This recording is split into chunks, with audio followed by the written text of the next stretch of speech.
어 우리의 예배는 여러분 이 좀 특별하고 특별히 스페셜이죠. 예. 특별합니다. 네. 왜냐하면 성경에서 창세기 때부터 계속해서 요한계시록까지 그리고 지금에까지 계속해서 하나님이 지키시려고 하는 게 이 예배입니다. 왜냐하면 이 예배 때라야 하나님이 당신의 백성과 교제하실 수 있기 때문에 그렇습니다. 그래서 여러분 기독교에서 가장 중요한 걸 한 가지를 딱 뽑으라면 예배입니다. 성경에는 이 예배 때 하나님의 영이 운행하신다고 기록되어 있습니다. 함께 하신다고요. 여러분 생각해 보십시오. 예배 때 하나님의 영이 이렇게 운행하고 계시는데 그 영이 왜 이 예배 때 운행하고 계시겠습니까? 우리와 교제하시려고. 우리를 하나님과 교제케 하시려고. 그런데 우리 마음이 강팍하거나 우리 마음이 닫혀 있거나 그럼 우리가 이 예배 때 와 있지만 하나님의 영이 우리 마음속에 들어오지 않으시면 우리는 진짜 헛된 예배를 드리고 이스라엘 백성이 이 성전에 왔다가 그냥 돌아가는 것과 같은 거예요.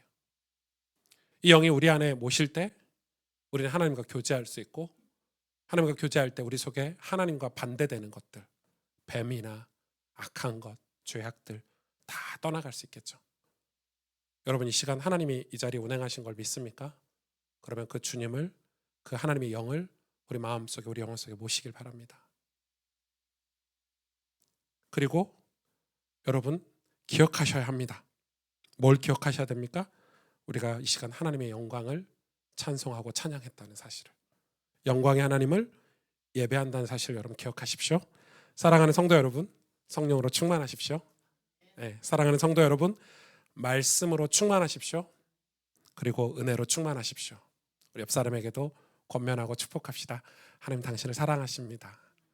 네, 하나님을 이 시간 온 마음 다해 사랑합시다. 축복 한번 해주세요. 하나님께서 오늘 저와 여러분에게 주신 말씀은 빌립보서 4장 10절에서 20절 말씀입니다. 오늘부로 빌립보서와 서신서 설교를 마무리를 하려고 합니다. 10절에서 20절을 제가 대신 봉독해 드립니다.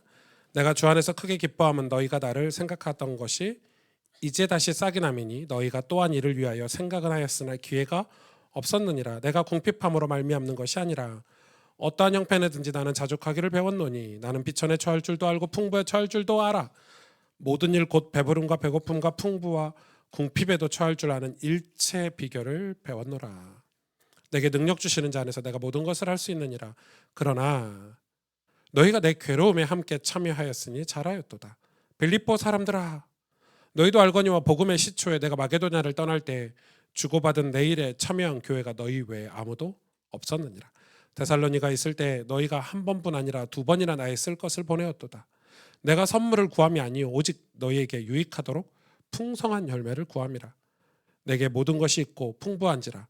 에바브로 디도 편에 너희가 준 것을 받음으로 내가 풍족하니 이는 받으실 만한 향기로운 제물이요 하나님을 기쁘시게 한 것이라. 나의 하나님이 그리스도 예수 안에서 영광 가운데 그 풍성한 대로 너희 모든 쓸 것을 채우시리라. 하나님 곧 우리 아버지께 세세 무궁하도록 영광을 돌릴지어다. 아멘. 아멘. 오늘 본문은 이 헌금 설교하기 딱 좋죠. 딱 좋은 그런 헌금 설교 본문이지만 단순히 헌금 얘기를 하는 그런 본문은 아닙니다. 그래서 이 빌립보 교회가 바울을 사역하는데 이 에바브로 디도 편에 바울의 사역을 돕기 위해서 헌금을 보냈죠. 그에 대한 고마움을 표현한 것 같지만은 오늘 바울은 이 짧은 본문 안에서 이 교회 우리가 어떤 헌신을 해야 될지 어떤 헌신을 하나님 기뻐하실지에 대해서 다 이야기하고 있습니다. 제가 오늘부로 이 빌립보서 설교를 마무리함과 동시에 또 서신서 설교도 마무리를 하려고 합니다. 그리고 제가 이제 다음 주부터는 지난 10년 가까이를 제가 계속 강해 설교를 해왔는데 이제 다음 주부터는 제가 계속 작년부터 올해부터 이렇게 공부하고 성경을 읽는 방식이 이제 인물, 사건 그리고 하나님의 언약, 구원, 구속사 이런 관점으로 성경을 계속 읽고 있는데 그래서 제가 이 다음 주부터는 인물 중심으로 여러분 설교를 하려고 합니다. 한 2년 가까이 걸릴 것 같아요. 그래서 성경의 인물들을 여러분하고 나누면서 하나님이 우리를 향하신 하나님의 뜻과 계획이 무엇인지를 살펴보려고 하고 이제 그게 끝나고 나면은 어떤 사건이라든지 우리 구속사 하나님의 언약을 우리가 설명을 하려고 하고 있고요. 이 서신서를 우리가 그동안 공부하면서 많은 교회를 어떻게 세워야 될지, 교회가 무엇인지를 공부를 해왔는데, 오늘 이제 마지막 설교를 통해서 우리가 이 사도 바울이 교회를 세우는데 어떤 이 언약을 붙잡고 세웠는지를 확인을 해야 될 것 같습니다. 저는 우리가 헌신해야 된다고 생각해요. 근데 올바른 헌신을 해야 되잖아요. 우리가 헌신을 하더라도 제대로 된 헌신을 해야 되는 거예요. 근데 도대체 우리는 뭘 위해서 헌신해야 되지? 그런 내용을 잘 몰라요, 사람들이. 그러니까 뭘 헌신해야 될지 잘 모르니까 우리가 헌신을 막연하게, 무분별하게, 아무렇게나 이렇게 할 때가 되게 많죠. 그래서 오늘 말씀을 통해서 우리가 어떤 헌신을 해야 되는지 확인을 해야 됩니다. 성경은 이 언약 싸움을 우리에게 보여주고 있어요. 언약의 싸움을. 근데 언약은 굉장히 중요한 거거든요. 여러분, 이 언약이 엄청 중요한 건데 우리는 이 언약에 대해서도 우리는 언약 백성이야, 나는 언약의 자녀야 이렇게 알고 있지만, 실상 마치 수학의 정답만 알고 있는 것 같은 신앙생활을 하고 있는 거예요. 그러니까 정답은 알고 있는데 풀이 과정은 몰라. 그러니까 언약 붙잡고 기도하는데 언약이 맞지, 그래 막 이렇게 기도는 하긴 하는데 뭘 기도해야 될지 모르겠고, 언약이 도대체 무슨 말인지도 모르겠고, 두루뭉실하게 그냥 막연하게 나는 언약의 자녀야, 하나님이 나를 위해서 뭔가 약속하신 게 언약이 아닐까, 뭐 이런 정도로. 실제로 물어보면 다 몰라요. 여러분, 1 더하기 1은 2다는 걸 알죠. 근데 1을 모르는 우리 윤빈이는 그게 무슨 말인지 몰라요. 1 더하기 1이 3 이러거든요, 쟤는. 그러니까 왜냐하면 1이 무슨 말인지 몰라. 풀이 과정을 몰라. 그러니까 정답만 1 더하기 1은 2야라고 정답만 붙잡고 살면은 그건 우리가 신앙생활을 온전히 제대로 할 수 없는 거겠죠. 자, 여러분, 주보에 보시면 오늘 설교 아웃라인이 정확히 기재가 되어 있으니까 주보의 내용을 보시고 따라오시면 좋을 것 같아요. 언약에 대해서 우리가 먼저 공부를 한번 해봅시다. 성경은, 특히 구약은 언약에 대해서 두 가지 단어로, 두 가지로 언약을 설명을 해요. 그게 뭐냐면 씨하고 땅이에요. 그래서 여러분, 구약을 읽다 보면은 계속 땅과 씨를 설명하는 내용이 계속 나와요. 여러분, 처음부터 하나님은 에덴 동산의 창세기 1장에 보면 땅을 만드시고 거기에 아담이라는 씨, 사람을 세우셨어요. 그게 씨와 땅의 얘기가 시작하는 건데, 자, 먼저 씨는 자손을 의미해요. 생명 혹은 후손이라고도 할 수 있겠죠. 우리의 자손, 우리의 후손, 우리의 생명을 씨라고 얘기를 해요. 그런데 그냥 자손을 씨라고 하는 게 아니라 하나님은 자손을 너희에게 주겠다라고 약속을 계속해요. 대표적으로 누구죠? 아브라함에게 내가 해와, 하늘의 해와 같이 바다의 모래같이 너에게 자손을 주겠다 하는데 그게 씨잖아요. 근데 그 자손을 약속하시는 이유는 하나님께서 하나님 당신과 교제하는 백성이 이 땅에서 끊어지지 않도록 하기 위함이에요. 하나님은 당신의 백성과 교제하는 걸 즐거워하세요. 그렇게 해서 그것 때문에 우리를 창조하셨어요. 하나님 자기 백성을 만드시기 위해서. 그런데 마술은 행하지 않으세요. 하나님은 마술을 짠 하고 기적을 그렇게 마술처럼 베풀지 않으세요. 그래서 자기 백성을 끊어지지 않도록 자기 백성을 통해 자기 백성을 생산하세요. 이해가 되세요? 그리하여 하나님과 언약한 백성이 영영이 끊어지지 않도록 하시는 게 하나님의 사역이에요. 쉽게 말해서, 간단히 말해서 하나님이 자기 백성과 교제하시기 위해 자기 백성이 있어야 되는 거예요. 그래서 하나님은 항상 구약에 약속을 하시면서 씨를 약속하셨어요. 씨, 자손, 후손, 생명. 그런데 여러분, 이 씨는 씨인데, 여러분 보세요. 씨는 씨인데 어떤 씨죠? 하나님과 교제하는 씨예요. 잘 보세요. 단순히 자손이 아니라 하나님과 교제하는 자손이에요. 더 정확히 말하면 하나님을 섬기는 자손이에요. 그걸 약속하신 거예요. 그렇기 때문에 만약에 후손이 있긴 한데 그 후손이 하나님을 섬기지 않는다면, 하나님을 모른다면 그 씨는 하나님이 약속하신 씨가 아니에요. 땅은 하나님께 자기 백성과 교제하는 장소를 의미해요. 땅은. 그래서 땅에는 하나님이 계시고 임재하시고 자기 백성이 있어야 돼요. 여러분, 땅만 있어서 거기가 하나님의 땅 이렇게 말하지 않아요. 하나님의 땅에는 하나님의 임재가 있어야 되고, 그리고 그 임재하는 대상이 있어야 되는데 자기 백성 씨가 있어야 그게 하나님 땅이 되는 거예요. 하나님 나라의 구성 요소예요. 여러분, 대한민국은 국민이 있어야 되고, 이 대한민국에 대한민국 국민이 없는데 어떻게 대한민국이라고 할 수 있겠어요? 여기에 무슨 헌법이 필요하겠어요? 국민이 없으면. 남의 나라의 침략을 받으면 그러면 이 나라를 지키기 위해서 싸워야 되겠죠. 그런 것처럼 하나님 나라에도, 하나님의 땅에도 하나님의 임재가 있어, 하나님 통치를 받는 하나님의 백성이 있어야 되는 거예요. 거기서 만남이 이루어지는 거예요. 그렇기 때문에 땅은 있는데 하나님은 없다거나, 백성이 없다거나, 혹은 하나님과 백성 사이의 교제와 만남이 없다면 그 땅은 약속의 땅이 될 수가 없어요. 교회가 있는데 하나님의 백성들이 가득 찼지만 하나님의 임재가 없고 하나님과 만남이 없다면 이 교회는 하나님의 교회가 아닌 거예요. 그러면 언약은 무엇입니까? 주보에 보면 제가 정리해놨죠. 하나님은 씨와 땅을 주셔서 자기 백성과 교제하길 원하시는 약속이에요. 하나님의 약속이에요. 자, 그러면 한번 문제를 내볼까요? 성경에서 제가 몇 가지 사람과 지명을 딱 불러보면, 여러분 이게 씨인지 땅인지 한번 맞춰보세요. 아담은 씨죠? 땅은 뭐예요? 땅. 에덴 동산 맞아요. 쉽잖아요. 너무 어렵게 생각하지 마세요. 자, 노아 씨죠? 방주? 틀렸어. 방주가 있는 땅, 산 이름 뭐 헐몬산이요? 그건 광주에 있고, 전라도 광주에 헐몬산 있어. 아라랏산. 네. 거기서 예배했잖아요. 제사 드렸잖아요. 자, 아브라함은요? 씨죠? 아브라함이 애굽에 갔다가 어디서 예배를 드렸죠? 베델 동편 산. 예, 이해합니다. 예, 이해합니다. 예. 이삭은요? 이삭은 너무 쉽죠. 이삭이 제물로 바쳐진 산이 무슨 산이죠? 모리아산. 오, 성경 좀 있나 보네. 잘하고 있어. 자, 그럼 모세는요? 너무 쉽죠, 이거는? 모세는 어디서 하나님 예배하고 말씀을 받았죠? 신의 산. 예. 다른 산들도 있어요. 예. 사무엘은요? 지난주 했잖아요. 언약궤를 어디로 모셨죠? 기랏 여라림산. 그렇게 표현할 수 있겠죠. 다윗은요? 다윗은 언제 처음 하나님께 제사 드렸죠? 예배 드렸죠? 어디서? 오르난의 타작마당. 네. 뭐 솔로몬은 이것도 모리아산이죠. 거기에 모리아산에 예루살렘 성을 지었어요. 아시죠? 씨, 그러면 씨를 다시 한번 정리해 봅시다. 하나님과 교제하는 사람. 예를 들어 씨는 하나님과 얼굴을 마주하며 사는 사람을 말해요. 씨는 하나님과 동행하겠죠? 그래서 성경에, 특히 구약에는 이 씨에 대해서 이런 표현들을 하고 있어요.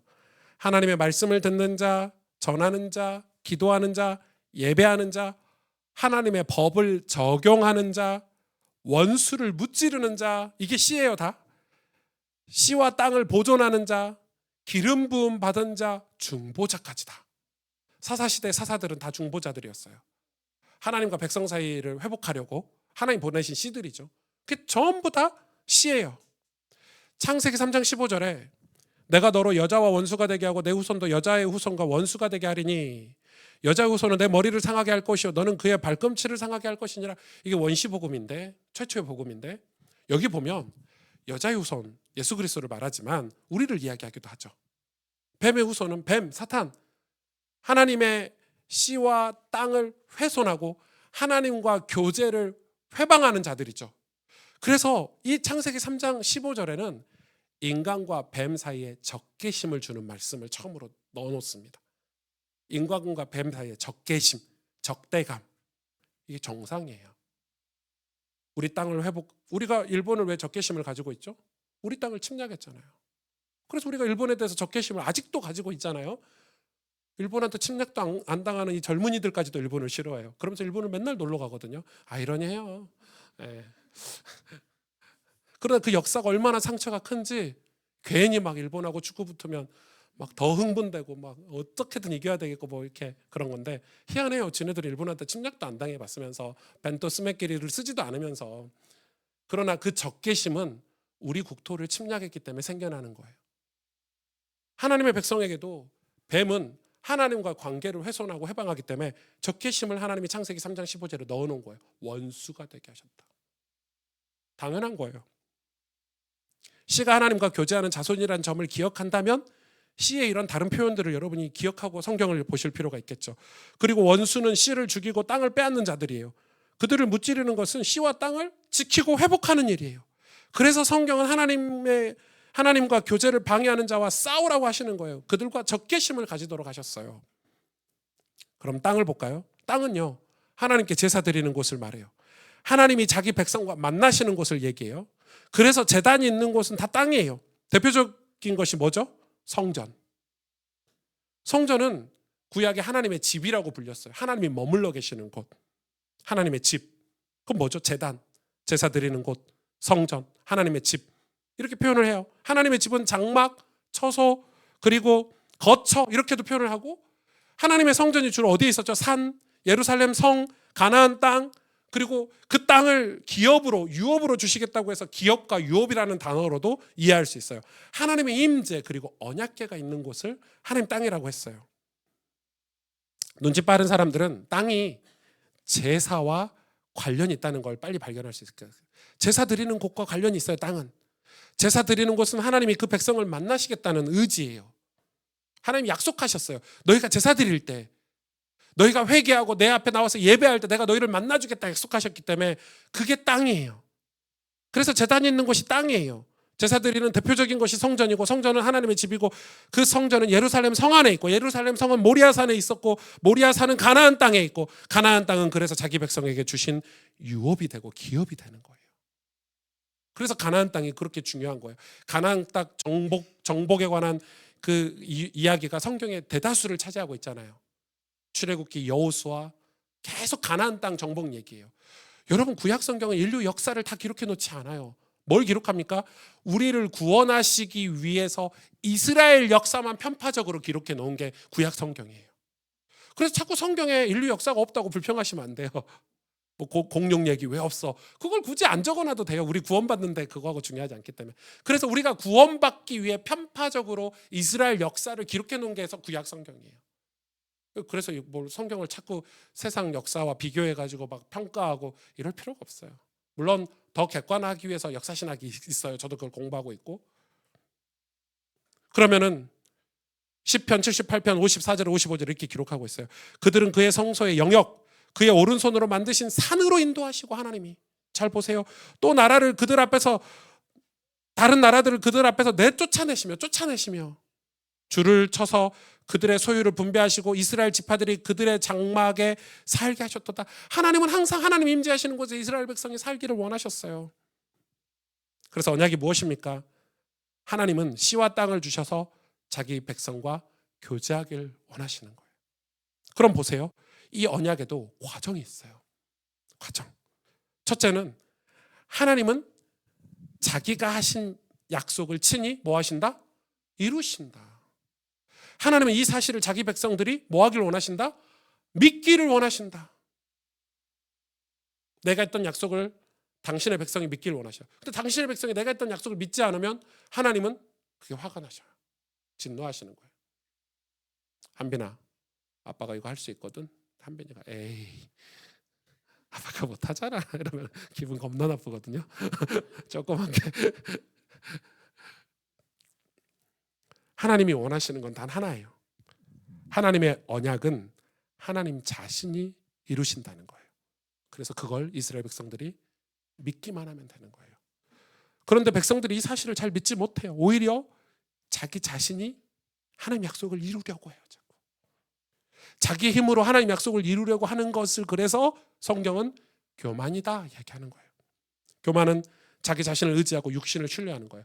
여러분, 우리가 잘못하면 교만을 지금 잘못 단어를 쓰고 있을 때가 많아요. 예를 들어서 유민이가 대학에 합격했어요. 교회 와가지고 목사님 저 대학 합격했어요. 사람들이 저 교만한 거 봐. 그건 교만이 아니에요. 여러분, 우리가 아이가 태어나고 뭐 회사에서 승진도 하고 자랑하십시오. 그건 교만이 아니에요. 우린 교만이라는 단어를 너무 이상하게 쓰고 있어요. 서로 축복하고 잘 됐으면 칭찬하고 어려우면 도와주고 하는 게 교회 공동체인데 교만한데 대학 합격한 게 왜 교만이지? 그 자랑한 게 왜 교만이지? 축하해 줄 일이지. 우리 자존감이 높아지길 축복합니다. 근데 교만은 뭐예요? 하나님의 계획을 내가 이루겠다는 거예요. 성경이 말하는 교만은 딱 그거예요. 두 번째, 그런데 자기 백성이 하나님의 약속을 믿지 못하는 이유는 현실 때문이에요. 하나님의 약속이 현실적으로 도무지 이루어지지 않을 것만 같기 때문에 눈에 보이는 것, 현실적인 것, 그것 때문에 우리가 하나님의 약속을 믿지 못해요. 그러나 하나님은 눈에 보이는 것을 보도록 하시는 거예요. 그걸 뭐라고 해요? 믿음이라고 해요. 믿음. 믿음은 눈에 안 보이는 것을 보는 거예요. 여러분, 믿음이 눈에 보이는 걸 믿음이라 한다면 그건 믿음이 아니겠죠. 이거 수건 믿어? 그건 믿음이 아니에요. 이거 사실이지. 누구나 알고 있는 지식이지. 네. 목사님 이따 저녁 사줄 거야. 믿어? 안 믿어? 그래, 믿음이 없는 거죠. 저한테. 예를 들어서 그런 거예요. 믿음은 그런 거예요. 눈에 보이지 않지만 하나님 약속하신 걸 믿는 거예요.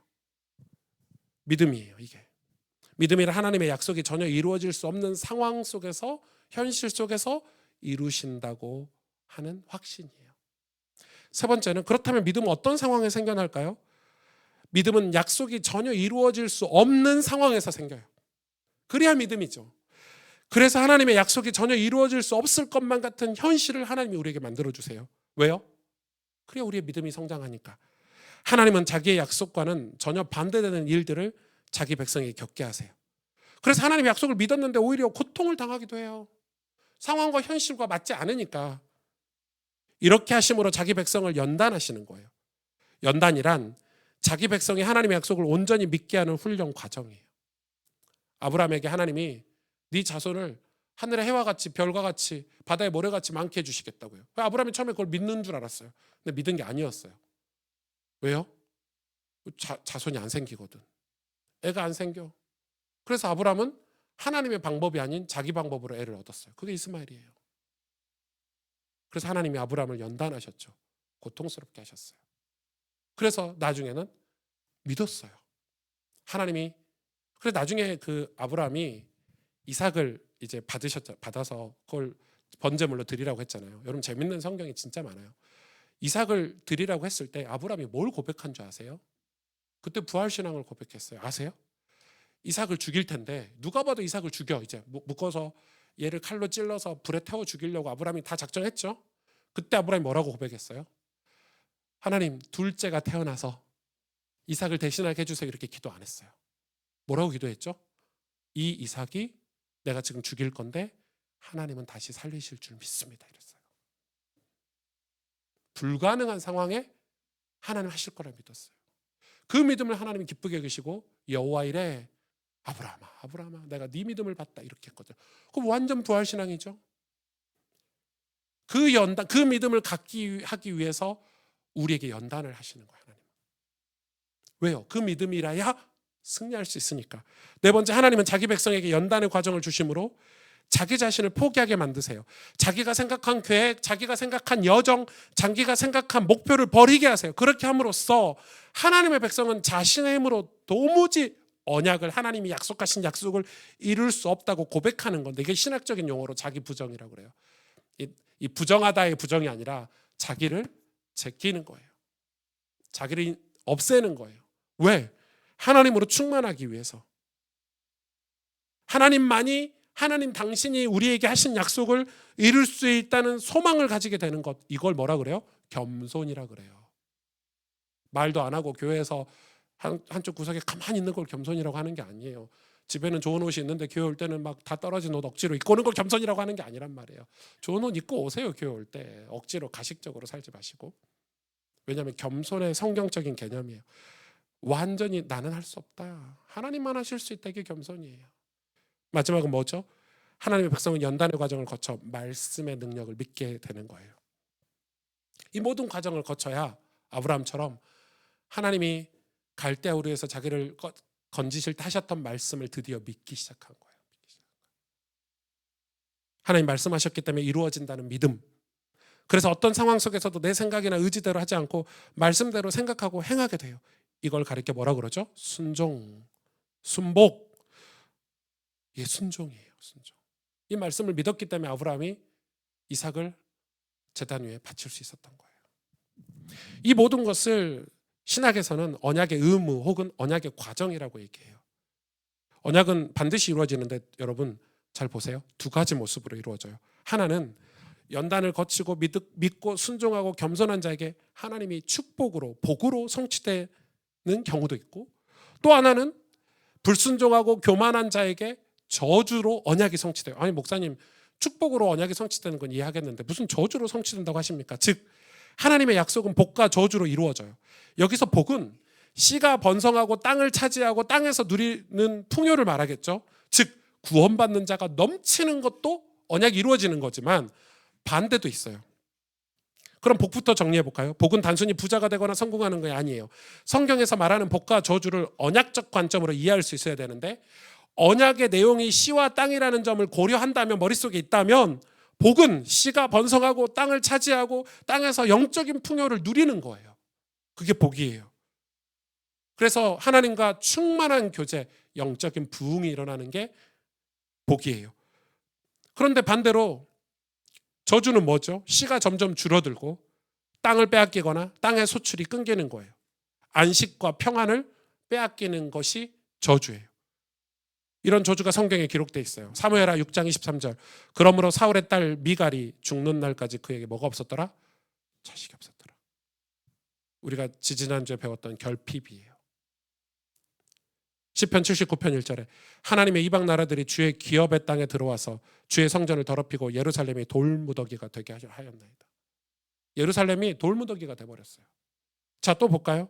이사야서 54장 1절에 3절에 잉태하지 못하며 출산하지 못한 너는 노래할지어다. 상고를 겪지 못한 너는 외쳐 노래할지어다. 이는 홀로 된 여인의 자식이 남편 있는 자의 자식보다 많음이라.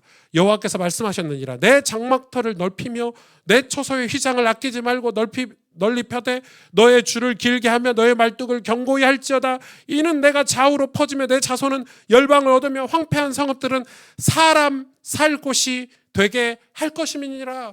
자식이 없는데, 자식 없는 이 여인이, 하나님의 백성이, 이 거룩한 씨가 하나님께 기도하는 거예요. 그래서 저주가 때로는 언약을 성취하는 방법이 되기도 해요. 우리의 결핍, 우리의 고난이, 우리의 고통이 이런 기도를 만들어내는 거예요. 호세아 1장 10절에도 마찬가지예요. 그러나 이스라엘 자손의 수가 바닷가의 모래와 같이 되어서 헤아릴 수도 없고 셀 수도 없을 것이며 전에 그들에게 이르되 너는 내 백성이 아니라 한 그곳에서, 백성이 아니라 한 그곳에서 뭐라고 얘기합니까? 그들에게 이르기를 너희는 살아계신 하나님의 아들들이라 할 것이라. 아멘. 아멘. 아멘. 여러분, 우리가 하나님의 약속을 믿는다면, 이 언약을 믿는다면 우리는 이런 신앙의 태도, 자세를 가져야 될 거예요. 그럼 이 언약이, 구약의 언약이 신약 성경에 와서 이 뭘로 성취가 되고 이루어졌죠? 완성이 됐죠? 예수 그리스도로. 근데 여러분 좀 이해할 게 있어요. 이 신약 시대를 이 중첩기라고 해요. 역사 신학에서는 중첩기. 그러니까 구약과 말세 시대 사이에 신약 시대, 독특한 시대가 있었는데 그게 말 그대로 중첩된 거예요. 구약과 말세 시대가 이렇게 겹쳐 있는 시기를 중첩기라고 해요. 이게 사도들이 살던 시대, 그리고 사도 바울이 교회를 세우던 시대를 이제 중첩기라고 해요. 왜 이걸 중첩기라고 하냐면 구약이 아직도 남아 있고 완전히 새로운 시대, 신약 그 말세 시대를 하나님이, 예수님이 말씀하셨는데 그 시대로 들어가기 직전 상태인 거예요. 거기에는 구약과 신약이, 이 말세가 공존하던 시기라고 해서 그걸 중첩기라고 해요. 제가 왜 중첩기를 여러분에게 설명하냐면 이게 굉장히 중요하거든요. 예를 들면 여러분 성경에 보면은 예수가 그리스도라고 복음을 전하라고 가르치고 있어요. 근데 예수가 그리스도라고 복음을 전하라는 게 누구에게 전하는 거냐? 그게 중요하죠. 누구죠? 유대인들에게. 자, 하나님은 사도 바울을 통해서 이방인의 선교의 빛을, 복음의 문을 여서 이방인들에게 복음을 전하라고 해요. 그런데 왜 먼저 이방인들에게 복음 전하기 전에 유대인들에게 먼저 가라고 하죠? 잃어버린 양에게. 이건 유대인들에게 기회를 주시는 거예요. 마지막 기회예요. 회개할 기회를 주시는 거예요. 회개할 기회가 바로 중첩기예요. 그래서 바울이 유대인들에게 복음 전하기 위해서 심지어 자기 제자인 디모데를 할례까지 시켜요. 할례를 굳이 시키지 않아도 되고 할례를 부정하는 사람이 바울인데도 불구하고 할례를 시키는 이유는 복음 전하기 위해서 무슨 짓이든 하는 거예요, 바울은. 그리고 유대인들이 그 복음을 받아들이지 않자 이방인으로 향하죠. 네 발에 먼지를 털고. 이게 중첩기예요. 근데 유대인들은 메시아라는 단어, 그리스도라는 단어를 평생 배웠기 때문에 무슨 말인 줄 알아요. 근데 바울이 뭐라고 얘기합니까? 예수가 곧 그리스도야. 그래서 화가 나는 거예요. 말도 안 돼. 나사렛 예수가 어떻게 그리스도가 될 수 있고 메시아가 될 수 있어? 화가 난 거예요. 반대로 이 유대인 중에서도 경건하고 예비된 사람들은, 그 말이 이제 믿어진 사람들은 예수가 그리스도군 하고 믿음이 생긴 거예요, 사도 바울처럼. 그런데 이방인에게 전도할 때 보십시오. 예수가 그리스도라고 말하지 않습니다. 말하지 않는 게 아니죠. 왜? 이방인들은 그리스도가 무슨 말인지 몰라요. 그래서 오늘날 말세 때 여러분 복음을 전할 때 그리스도를 풀어줘야 돼요. 정답만 얘기하지 마시고 왜 예수님이 그리스도가 되신지를 풀어서 설명하고 가르쳐야 돼요. 우리의 삶과 우리의 언행으로. 그래서 이 중첩기 사역은 그런 사역들이 겹쳐 있는 거예요. 그러면 구약의 땅과 씨, 거룩한 땅과 씨로 예수님이 거룩한 씨, 거룩한 땅으로 이 두 가지를 통합하셨어요. 잘 볼까요?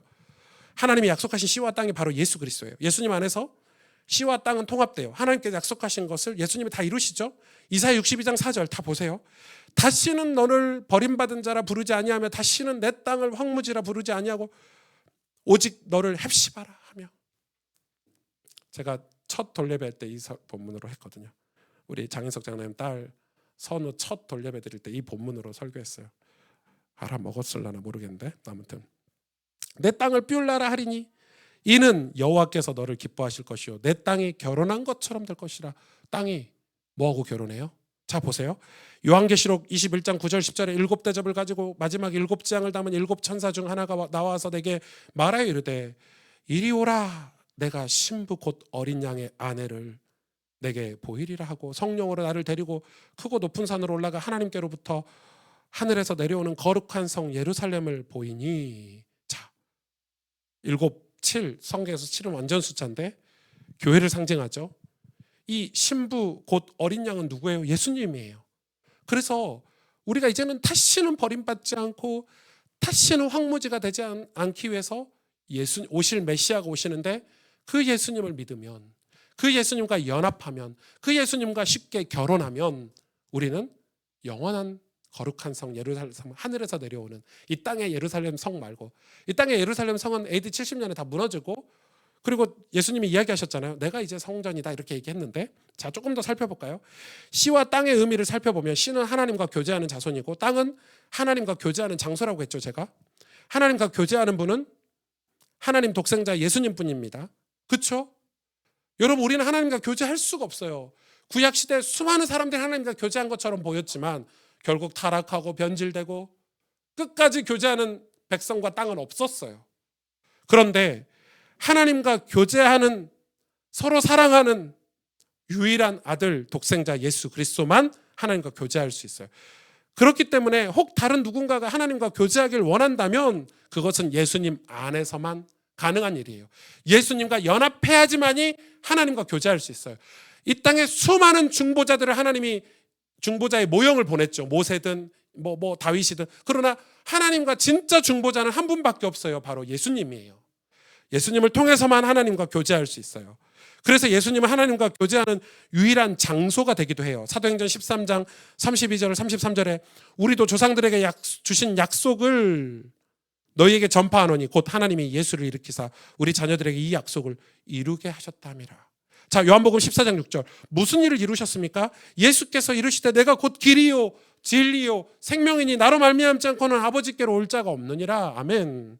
디모데전서 2장 5절에 하나님은 한 분이시요 또 하나님과 사람 사이의 중보자도 한 분이시니 곧 사람이신 그리스도 예수라. 이 예수님은 참 씨가 됐어요. 갈라디아서 3장 16절에 이 약속들은 아브라함과 그 자손들에게 말씀하신 것인데 여럿을 가리켜 그 자손들이라 하지 아니하시고 오직 한 사람 가리켜 내 자손이라 하셨으니 곧 그리스도라. 여러분 아브라함이 얘기하는 그 자손 바로 예수 그리스도를 얘기하는 거예요. 자, 우리를 구원하실 분은 딱 한 분밖에 없다는 설명을 하고 있는 거예요. 히브리서 9장 15절 이로 말미암아 그는 새 언약의 중보자시니 이는 첫 언약 때 범한 죄. 첫 언약 때 범한 죄가 뭐예요? 아담이 지은 죄잖아요. 원죄. 그 죄를 속량하시려고 부르심을 입은 자로 하여금 영원한 기업의 약속을 얻게 하려 하심이니라. 그런데 예수님을 통해서 그 잃어버린 영원한 기업, 땅. 기업은 뭐라고 그랬죠? 땅을 얻게 하시려고. 자, 이 씨를 통해서, 예수님이라는 씨를 통해서 우리가 거룩한 땅이 되는데 예수님이 또 땅이 되기도 하세요. 자, 보세요. 요한복음 2장 19절에서 21절. 예수께서 대답하여 이르시되 너희가 이 성전을 헐라 내가 사흘 동안에 일으키리라. 유대인들이 이르되 이 성전은 46년 동안 지었거늘 내가 3일 동안에 일으키겠느냐 하더라. 이해를 못했죠. 그러나 예수는 성전된 자기 육체를 가리켜 말씀하신 것이라. 죽은 자 가운데 살아나신 후에야 제자들이 이 말씀하신 걸 기억하고 성경과 예수께서 하신 말씀을 믿었더라. 예수님이 죽고 부활하신 걸 보고 나서야 제자들이 믿은 거예요. 진짜 성전은 예수님밖에 없구나. 그러면 여러분 보세요. 예수님이 참 땅이고 성전이고 기업이라면 지금 교회는 예수님 안에서 성전이고 기업이에요. 그럼 이 교회를 어떻게 우리가 해야 되죠? 고린도후서 6장 16절에 하나님의 성전과 우상이 어찌 일치되리요? 우리는 살아계신 하나님의 성전이라. 예수님을 모신 너희가 하나님의 성전이 아니면 도대체 뭐가 하나님의 성전이냐? 고린도 전서에 말씀하고 계시죠? 우리가 하나님 성전이 된 것은 예수님이 하나님의 성전이기 때문에 참 땅이고 참 씨이기 때문에 그분을 모셨기 때문에 우리가 하나님의 성전이 되는 거예요. 우리가 그래서 하나님의 성전이 됐기 때문에 뭐가 되죠? 우리가 하나님과 관계를 맺고 예배드릴 수 있는 거예요. 그런 우리가 이 땅에서 거룩한 하나님의 백성으로 하나님과 동행하면서 살 수 있는 거예요.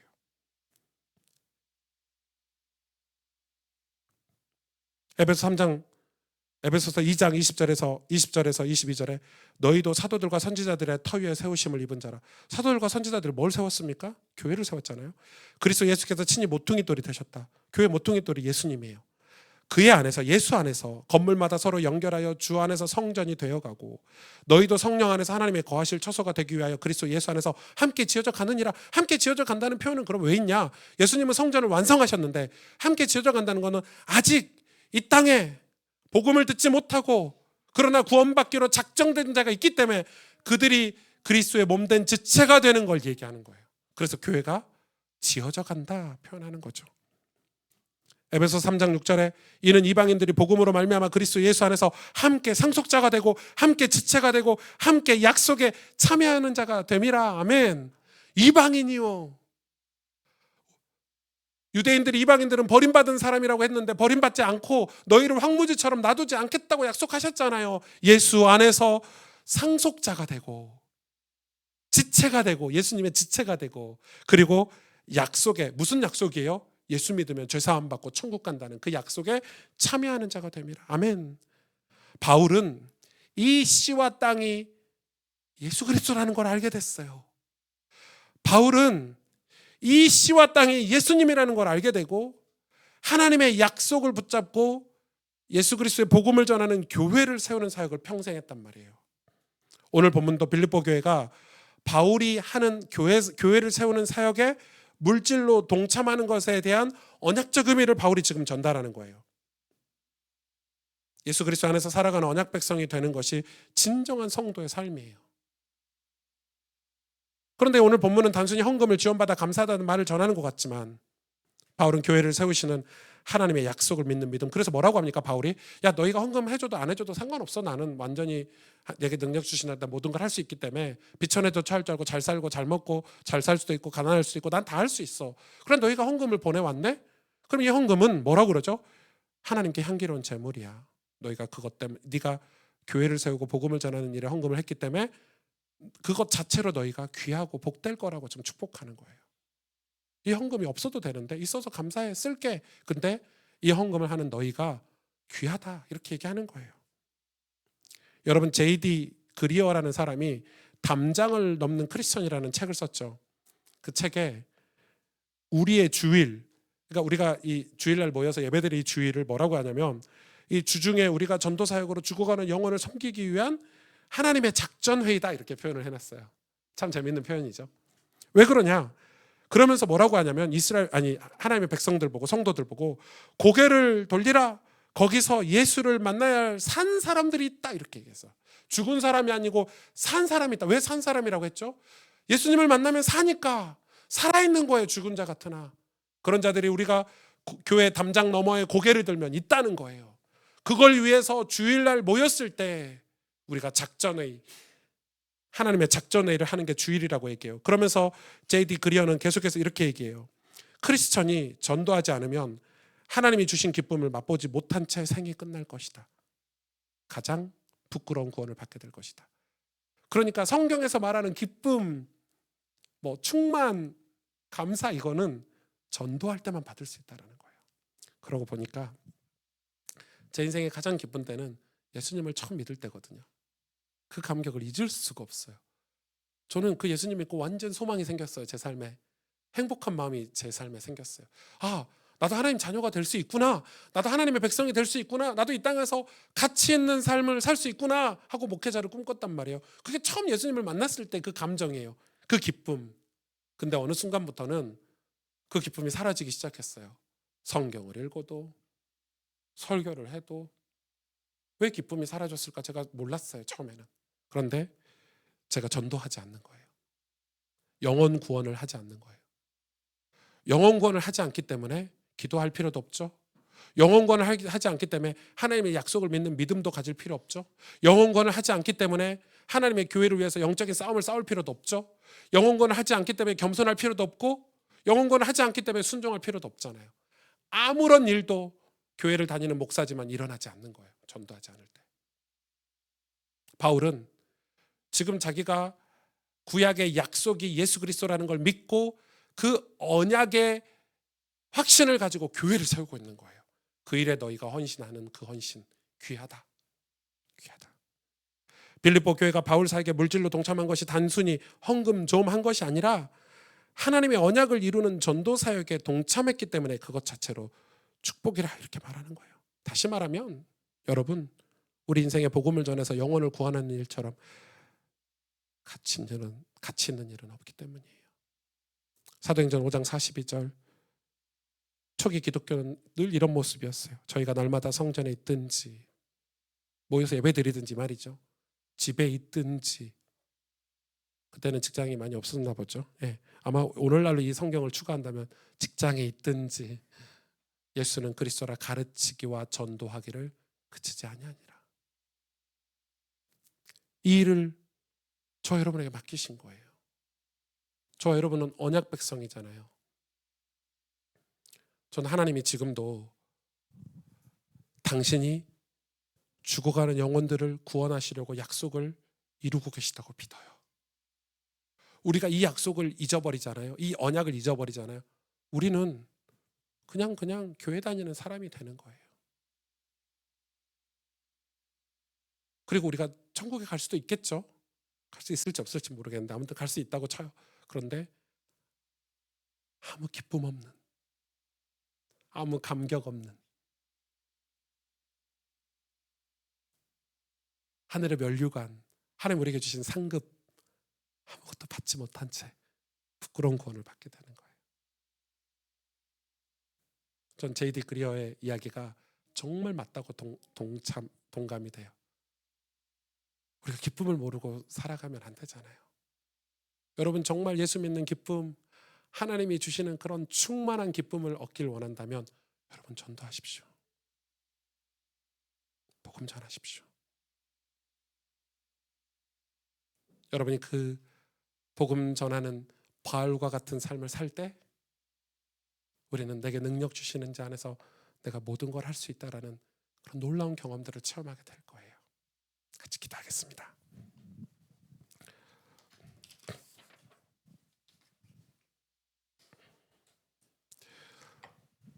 하나님은 우리를 일으켜 세우시려고 해요. 왜 일으켜 세우시려고 하시냐면 우리가 거룩한 씨가 되고 땅에 되어서 하나님과 관계를 맺고 교제하길 원하시기 때문에. 그래서 우리가 거룩한 성이 되고 오늘날에 말하면 교회가 되기를 원하시기 때문에 여러분 우리가 교회예요. 이 건물이 교회가 아니라 예수님의 지체가 된 예수님을 믿고 예수님과 연합한 예수님을 머리로 예수님이 나의 왕이시고 나의 주인이라는 걸 인정하는 저와 여러분이 바로 교회예요. 그런 교회를 우리를 하나님은 자꾸 일으켜 세우시려고 해요. 그런데 우리는 일어나지 않죠. 왜요? 기도하지 않고 갈급하지 않아요. 왜? 이 언약을 믿지 않고 내가 이루려고 하기 때문에. 그런 우리에게 하나님은 결핍을 주세요. 그 결핍은 자손이 없고 씨가 없고 땅이 없는 결핍이 있죠. 그때 정말 하나님의 백성들은 간절히 기도하게 돼요. 비가 내리지 않았을 때 비를 내리게 해달라고 기도하는 이스라엘 백성처럼, 또